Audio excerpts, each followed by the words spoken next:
इसीलिए हमने सबसे पहले इस स्टेज पर बुलाया है डॉक्टर जितेंद्र सिंह को। एक बार जोरदार तालियों के साथ डॉक्टर जितेंद्र सिंह का स्वागत कर दीजिए। किसी परिचय के मोहताज नहीं है डॉक्टर जितेंद्र सिंह, क्योंकि सीधे प्रधानमंत्री कार्यालय के मंत्री हैं। प्रधानमंत्री का सारा कामकाज देखते हैं, प्रधानमंत्री की सारी नीतियों के बारे में अच्छी तरह से डॉक्टर जितेंद्र सिंह जानते हैं। खुद जम्मू कश्मीर से चुनकर आते हैं, इसीलिए प्रधानमंत्री का जो सबसे करीबी मुद्दा है कश्मीर, उस पर खासी अच्छी पकड़ डॉक्टर जितेंद्र सिंह रखते हैं। एक बार फिर से बहुत बहुत स्वागत डॉक्टर जितेंद्र सिंह, आपका बहुत बहुत स्वागत है आपका। एक बार फिर से बाई इलेक्शन में, लेकिन वहां चुनाव ही नहीं होता था। जिन्होंने 90 देखा है, जब पूरा का पूरा कश्मीरी पंडित समुदाय वहां से विस्थापित होकर के बाहर आना पड़ा, वो एक मंजर ही अलग था। लेकिन मैं फिर भी ये मानता हूं, हालांकि अगर यदि आप आंकड़ों के आधार पर बात करें तो 3 वर्ष में आप 70 अगर 25 वर्ष का पूरा सीक्वेंस ऑफ इवेंट्स घटनाक्रम पढ़े तो इससे भी अधिक भयानक आंकड़े हैं पिछले वर्षों में। 2010, 2008, 2012, 2008 में अमरनाथ का आंदोलन हुआ, जहां जिस समय के वहां के मुख्यमंत्री को त्यागपत्र देना पड़ा। उनका नाम लेने की आवश्यकता नहीं, हम सब जानते हैं। और वहां राज्यपाल शासन लगा, ऐसा नहीं है। लेकिन at the same time 2 rights या 2 रॉन्ग्स डोंट मेक 1 राइट। इसलिए आप ये हमारे हम अभी रॉन्ग है, अभी कश्मीर में फिलहाल रॉन्ग है। आपको ये कह रहा हूं कि हम सिद्धांत पर कायम सरकार है, हम इस बात की आड़ नहीं ले रहे। लेकिन यदि आप आंकड़ों के आधार पर कहेंगे तो आंकड़े आप हमारे समर्थन में जाएंगे। लेकिन हां, अपेक्षा है लोगों को, और इसलिए वो गिला करते हैं कि साहब जल्द होना चाहिए। वो जैसे गालिब का शेर है कि जब तवक्को ही उठ गई गालिब, क्यों किसी का गिला करे कोई। पिछले 67 वर्ष इसलिए गिला नहीं हो रहा था कि वो जो तत्कालीन सरकारें थी उनसे अपेक्षा ही नहीं थी।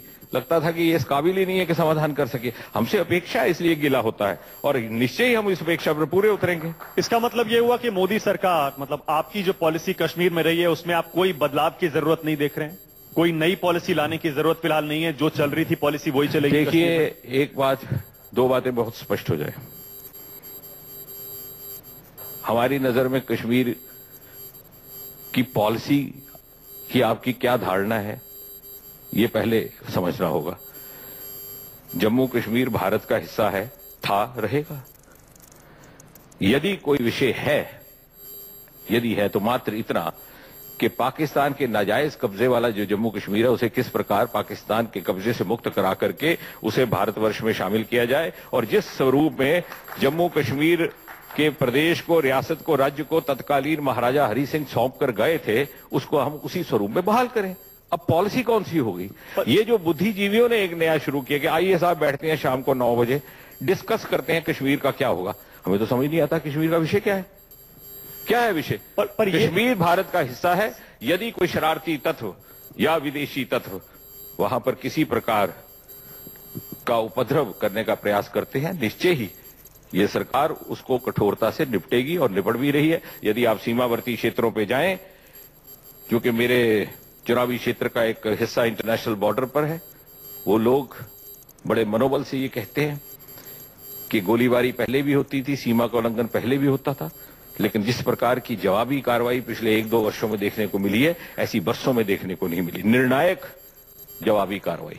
पर ये तो पाकिस्तान के संबंध में कश्मीर नीति हो गई। मैं कश्मीर की इंटरनल पॉलिसी की बात कर रहा हूं। इंटरनल पॉलिसी क्या है? कांग्रेस नेशनल कॉन्फ्रेंस कह रहे हैं कि आपने हालात जैसे उन्होंने आपको दिए थे, उसके बाद आपने खराब कर दिए, वापस 90s जैसे हालात कर दिए। मुझे एक बात समझाइए, उन मित्रों से पूछिए कि उनके नजर में सोल्यूशन क्या है, कि उनको वापस सत्ता सौंप दी जाए। जिन पार्टियों के नाम ले रहे हैं, जिन्हें ये परेशानी है कि हमारे कारण वहां पर बेचैनी है, उनसे पूछिए कि सोल्यूशन क्या दे रहे हो, कि हम सत्ता से भाग जाएं।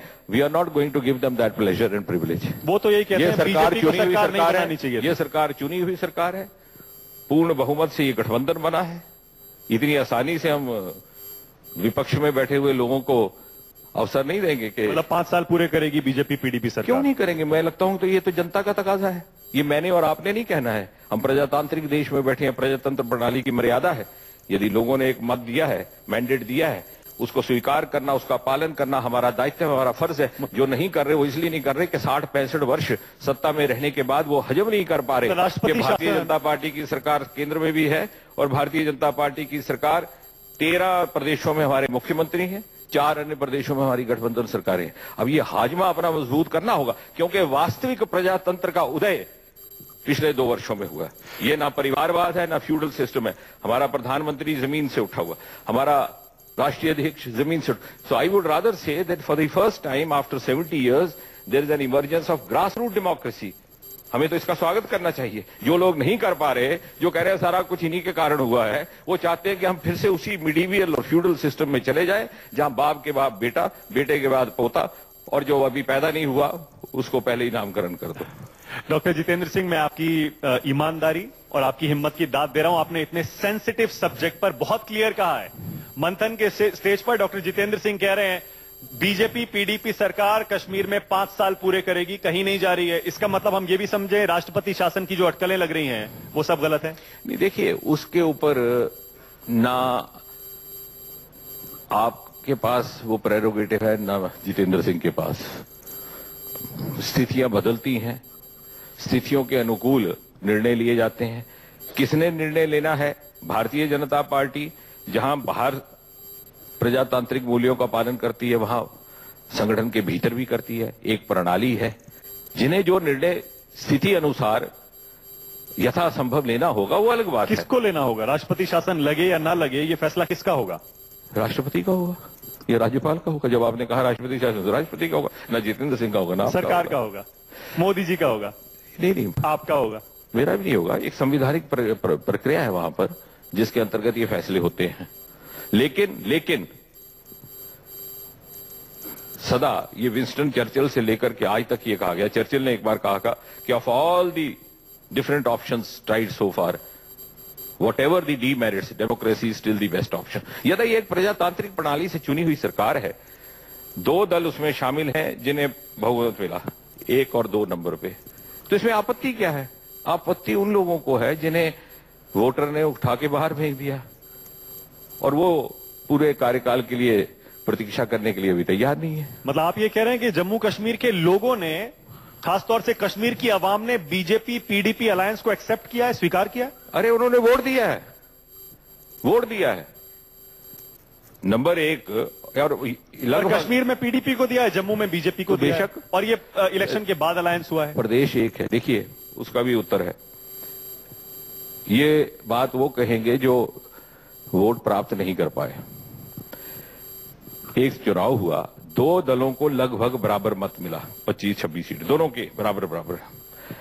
प्रजातांत्रिक मर्यादा का यह तकाजा है कि पहले 2 दलों को ही मौका दिया जाता।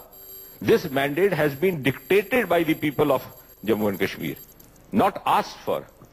यदि भारतीय जनता पार्टी को पूछा होता परमात्मा ने, तो हम तो कहते हमें ही पूर्ण बहुमत दो, 2/3 दो, लेकिन नहीं हुआ ना, नहीं हुआ, क्योंकि हम नहीं ले पाए 2/3। पर लेकिन क्या, तो जो 2 सबसे बड़े दल थे, क्या वो भाग जाते मैदान छोड़ करके? अपना दायित्व निभा। फिर इसी मंच पर यह पूछा जाता कि साहब आपको मत मिला था, लेकिन आप भाग क्यों गए? और इसलिए मैं समझता हूं कि प्रजातांत्रिक मूल्यों का पालन करते हुए जो 2 बड़े दल थे, उन्होंने मिलकर के, जिसे agreeing to disagree on certain points, विचारधाराएं भली उसमें भिन्नता हो सकती है, पर विचारधारा पर समझौता ना करते हुए मात्र और मात्र विकास को केंद्र बिंदु बना करके आम इंसान के हित को और विकास के एजेंडा को लेकर के सरकार बनाने का प्रयास किया गया। पर क्योंकि यही मैंडेट तो लोगों ने दिया। पर डॉक्टर जितेंद्र सिंह, क्या ये एक्सपेरिमेंट फेल नहीं हो गया? बीजेपी उनके लिए फेल हुआ, पोल अलायंस का एक्सपेरिमेंट फेल नहीं हो गया? फेल उनके लिए हुआ जो विपक्ष में बैठे हैं, जो रोज दिन गिनते हैं, आज गिरेगी सरकार, कल गिरेगी, परसों गिरेगी। नहीं हो पा रहा, 2 साल हो गए। मतलब आप कहते हैं कामयाब है ये बीजेपी पीडीपी का अलायंस कामयाब है, आप ये कह रहे हैं? नहीं, मुझे समझ नहीं आता कि नाकामी का क्या मापदंड है। जम्मू कश्मीर के हालात देखते हुए सब आपको मैंने इस बात के ऊपर 10 मिनट पहले से वजाहत की। यदि आप आंकड़ों के आधार पर देखते हैं तो ये फेजेज आते हैं। इससे भी बुरा वक्त गुजरा है। 2010, 2012, 2009, 1989 से लेकर 96 तक, जब तक कि आप वहां चुनाव तक कराने की स्थिति में नहीं थी, बड़ी मुश्किल से आपने लोकतांत्रिक प्रणाली बहाल की। यदि आप आंकड़ा ही देखें, हालांकि मैं आंकड़ों में नहीं जाना चाहता, जैसे मैंने कहा, 2 rights don't make a wrong, 2 wrongs don't make 1 right। लेकिन जब सरकार को लोगों ने चुना है तो हमें उसे स्वीकार तो करें। ये कोई सरकार थोपी तो नहीं की, भारतीय जनता पार्टी ने नहीं सौंपी। जैसा मैंने कहा, अगर भारतीय जनता पार्टी की आपने मंशा पूछी होती है, हम कहते 2/3 बहुमत हमें दीजिए, लेकिन नहीं हुआ। और आपको वाकई लगता है कि बीजेपी को कश्मीर के लोग एक्सेप्ट कर पाएंगे? किया हुआ है साहब, कश्मीर के लोग, जम्मू के नहीं, कश्मीर सबने किया है। सरकार चल रही है ना, कौन कह रहा है नहीं कर रहे?